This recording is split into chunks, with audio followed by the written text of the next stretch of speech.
Bonjour à toutes et à tous l'équipe, j'espère que vous allez bien. Pour cette nouvelle vidéo, on se retrouve pour parler football. On va parler Ligue des Nations, rencontre France-Belgique, deuxième journée dans le cadre de la Ligue des Nations. Alors, on va regarder un petit peu ce qu'a donné ce groupe 2 de la Ligue des Nations.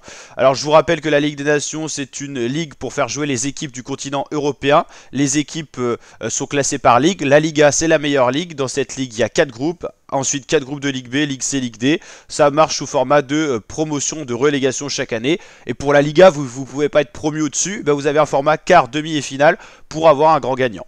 Donc la France, toujours dans le groupe A, un groupe qu'il faut tenir, parce que si vous terminez quatrième, ce qui est la position actuelle des Bleus, vous pouvez être relégué en Ligue B. Enfin, même le quatrième est relégué, mais bon, c'est au bout de 6 matchs. Là, on est qu'au premier match. On va justement regarder France-Belgique, les derniers résultats de ces deux équipes. Alors, les Bleus seront à domicile, code de 1,83. Ils sont donc donnés favoris face au Diable Rouge, aux Belges. Les Bleus restent sur une défaite lourde quand même dans la mémoire. 3-1 face à la Squadra Azzurra, face à l'Italie. Les Bleus avaient mené au bout de 20 secondes de jeu et se sont ensuite vraiment sortis de leur bulle, on va dire, sortis du match, et ils ont perdu 3-1. Il y a eu notamment quelques remontrances dans les vestiaires de la part du gardien, Mike Maignan, qui a un petit peu râlé sur ses compagnons de jeu en disant que voilà, ils ont manqué de mental, et surtout ils n'ont pas su être réguliers, ils font un peu trop les stars, les égos sont un peu surdimensionnés. On a des bonnes individualités, mais de là à souder un collectif, c'est quand même plus dur que ça. Comme quoi, vous pouvez avoir les meilleurs joueurs au monde, mais vous n'aurez pas la meilleure équipe au monde. Vaut mieux avoir des joueurs peut-être un peu moins forts, comme l'Italie, sur le papier ils sont quand même moins forts, mais ils ont un collectif soudé, ce qui a fait la différence face aux Bleus. Donc voilà, les Bleus restaient sur une défaite, donc 3-1. Première journée de la Ligue des Nations, on restait sur une défaite 2-1, c'était en demi-finale, rappelez-vous, de l'Euro 2024 de football, où on s'était fait sortir par l'Espagne qui gagnera justement cet Euro face aux Anglais. Il y avait une victoire 5-3 face au Portugal, c'était en quart de finale de l'Euro, et 1-0 face à la Belgique, justement les fameux Belges, c'était en huitième de finale de l'Euro, et il y avait un partout face à la Pologne en troisième match de poule. La Belgique, eux, restent sur une victoire en entame 3-1 face à l'Israël. Ils ont donc pris 3 points, tout comme l'Italie dans notre groupe de la Ligue des Nations. On peut aller voir ça, voilà. Italie premier, Belgique deuxième pour l'instant, égalité de points. Alors la différence, je ne sais pas à quoi elle se fait. En tout cas, au bout d'une journée, égalité pour Italie-Belgique, 3 points de prix. C'est la meilleure entame possible.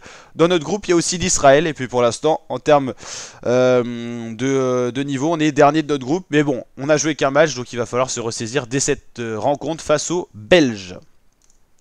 Les Belges, oui, ils restaient sur une défaite face à la France à l'Euro. C'était leur dernier match en compétition parce qu'ils avaient été sortis en huitième. Il y avait un 0-0 face à l'Ukraine, une victoire en phase de poule, j'imagine, de l'Euro, 2-0 face à la Roumanie, et défaite surprise face à la Slovaquie. C'est des Belges, des Diables Rouges, pas non plus en grande confiance. C'est une nation un peu en reconstruction, beaucoup de départs à la retraite, Eden Hazard, tout ça. Il y a encore des tauliers comme Kevin De Bruyne, mais c'est une équipe vieillissante qui a peut-être laissé sa meilleure opportunité de côté, sa meilleure chance de côté pour aller chercher une grande compétition.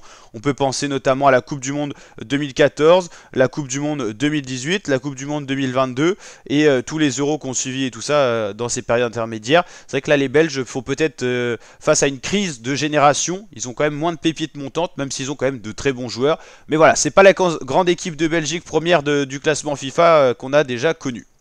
Alors ce soir, ça ne sera pas la seule rencontre, hein, France-Belgique, il y en aura d'autres au programme. Là, c'était donc la journée 1 sur 6, la Belgique avait battu l'Israël 3-1, donc belle victoire, il n'y avait rien à dire des Belges. Même si sur le papier, il y a quand même une grande différence de niveau entre Belgique et Israël. Il y a eu beaucoup de matchs. Hein.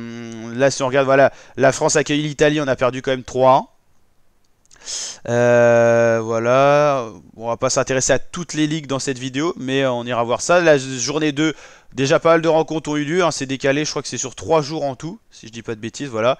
Là c'était la trêve internationale, la prochaine qu'on suivra en intégralité, ça sera en début octobre, donc il y a encore le temps, mais ça arrive vite, dans un mois pile, on retrouvera pour la France des beaux rendez-vous, hein.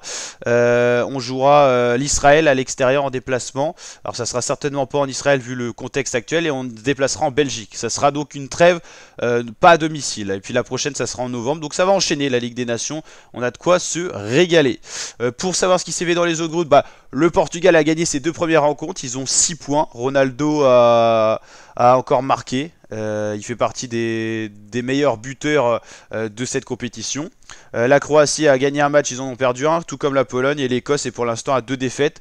L'Écosse qui avait connu une meilleure saison qualificative et une meilleure entame lors des précédents éliminatoires et compétitions, donc c'est un peu décevant pour eux. Allemagne, Pays-Bas, ils ont pris 3 points dans leur groupe en groupe 3 Liga.